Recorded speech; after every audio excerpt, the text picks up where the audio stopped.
السلام عليكم، ازيكم حبايبي؟ عاملين ايه؟ يا رب تكونوا بخير. ملف الجلاش هنعمل كده جلاش حلو بحشوه مميزه جدا.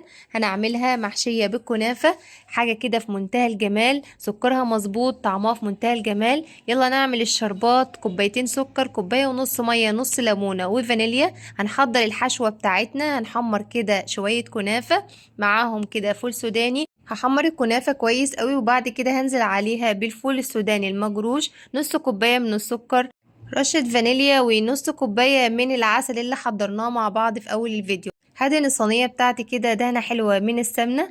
هبدأ أعمل كده أشكال حلوة، هعمل شكل البار بكل سهولة كده. هحشيها كده بالحشوة بتاعتنا وأقطعها بنفس الطريقة دي حبايبي. وهعمل شكل تاني، شكل السمبوسة، في منتهى السهولة أقطع الورق بتاعنا بالطول.